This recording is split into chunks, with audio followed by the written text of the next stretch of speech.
नमस्कार दोस्तों, what you think में आपका स्वागत है। मैं दीपक वर्मा इस समय दिल्ली और मुंबई जैसे बड़े महानगर के बारे में कुछ बातें कहना चाहूँगा। क्या फ़र्क है इन दोनों महानगर की सोसाइटीज़ में, यहाँ के लोगों में, खान पान में, कल्चर में, लोगों का पहनावा कैसा है, लोगों की लाइफस्टाइल कैसी है। अगर हम सबको मिलाकर एक लाइफस्टाइल की बात करें तो उसके बहुत सारे पार्ट हो जाते हैं। लोगों का खान पान कैसा है, लोगों का पहनावा कैसा है, वहाँ के मार्केट का वैल्यू कैसा है, लोगों की सोच कैसी है। जी हाँ दोस्तों, पहले हम शुरुआत करते हैं इन दोनों महानगरों की सोसाइटी के बारे में। अगर हम सोसाइटी की बात करें तो मुंबई एक ऐसा शहर है जहाँ की सोसाइटी खुद के काम पर, खुद के यानी कर्म पर विश्वास करती है। जितना हम अपना काम करेंगे उतने हिस्से का कमाई हमारे हिस्से में आएगी। अगर हम दिल्ली की बात करें तो दिल्ली के लोग, आपको पता ही है कि दिल्ली एक ऐसी शहर है, एक राजधानी है जहाँ पे पॉलिटिकल चीज़ें ज़्यादा चलती हैं, राजनीति ज़्यादा चलता है। कारोबार भी चलता है तो एक राजनीतिक तौर तरीक़ों से चलता है, लेकिन मुंबई ऐसी नहीं है। मुंबई में राजनीति कम, व्यापार ज़्यादा होता है, बिजनेस ज़्यादा होता है, धंधा ज़्यादा होता है। और इन सारी चीज़ों से ही मुंबई को कहा जाता है कि मुंबई एक ऐसी शहर है जो शांत रह कर के अपने आप को बहुत ऊपर तक लेकर जाता है।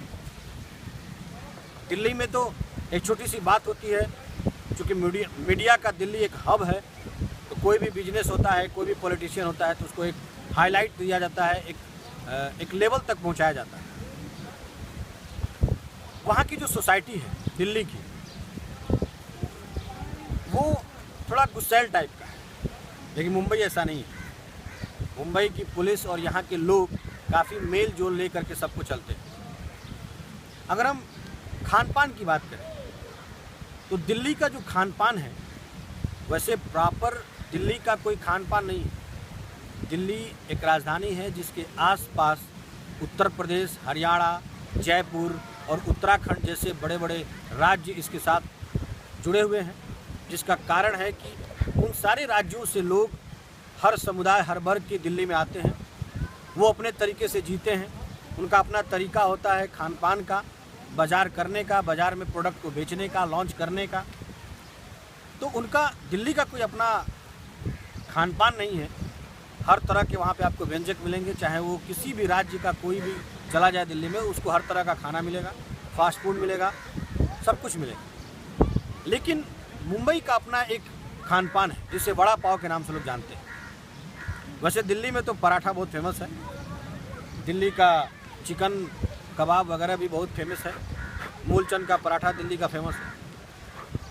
मुंबई का वड़ा पाव और मुंबई का खान पान जो है वो अपने इस मुंबई राज्य को प्रेजेंट करता है।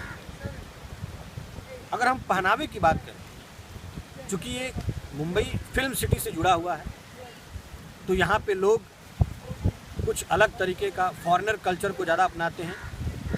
और दिल्ली एक ऐसा शहर है जहाँ पे लोग हर तरह के फॉरेन से लेकर के इंडिया के कल्चर को भी अपने जीवन में उतारते हैं। फैशन भी आपको देखने को मिलेगा, पुराने ख्यालात के लोग भी मिलेंगे। कोई बहुत पोलाइटली पेश आने वाला मिलेगा तो कोई बहुत गुस्से वाला भी मिलेगा दिल्ली जैसे महानगर में।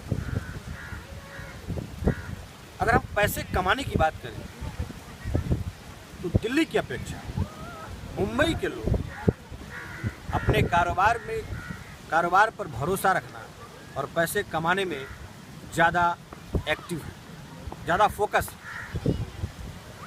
दिल्ली के लोगों के पास तो अपनी, बहुत सारे लोग ऐसे हैं जिनके पास अपनी पुश्तैनी ज़मीन है, जो लोग, जिनका मैंने देखा है कि उनके लड़के कारोबार पे नहीं, पुश्तैनी ज़मीन जायदाद पर ऐश करते हैं। वो दिमाग बहुत कम लगाते हैं, लेकिन ऐसा मुंबई में नहीं है। मुंबई और दिल्ली की अपेक्षा और भी बहुत सारे राज्य ऐसे हैं जिनकी अपनी एक अलग पहचान है, जिनका अपना एक अलग वजूद है। लेकिन इन दोनों महानगरों में सोसाइटी, कल्चर, खान पान, बोलचाल का एक अलग पहचान है। बोलचाल के मामले में मुंबई की अपनी एक भाषा है, मराठी भाषा, लेकिन दिल्ली की अपनी कोई भाषा नहीं है, जहाँ पे हिंदी, इंग्लिश, भोजपुरी और भी बहुत सारे राज्यों के लोग अलग अलग तरीके की भाषा का उपयोग करते हैं। लेकिन आपको प्रॉब्लम नहीं होगी, कम पैसे में भी हम दिल्ली जैसे बड़े महानगर में सर्वाइव कर सकते हैं, लेकिन मुंबई में नहीं, क्योंकि यहाँ पे पहले से ही ज़मीन और लोगों ने अपने चीज़ों को इतना बढ़ावा दिया है कि सर्वाइव करना बहुत ही मुश्किल होता है। अगले एपिसोड में आपको बताएंगे कुछ और ऐसे राज्य हैं जिनका अपना एक अलग वजूद है, जिनकी अपनी एक छवि है, जिनका अपना एक कल्चर है, और कुछ ऐसे भी राज्य हैं जिनका कोई कल्चर नहीं है, ना कोई वजूद है, वो चलते हैं तो सिर्फ हमारे और आपके वजूदों से। तब तक के लिए नमस्कार, देखते रहिए व्हाट यू थिंक, खुश रहिए और अपने आसपास लोगों को प्रेरित करिए कि सफाई रखें, स्वच्छ रहें। नमस्कार।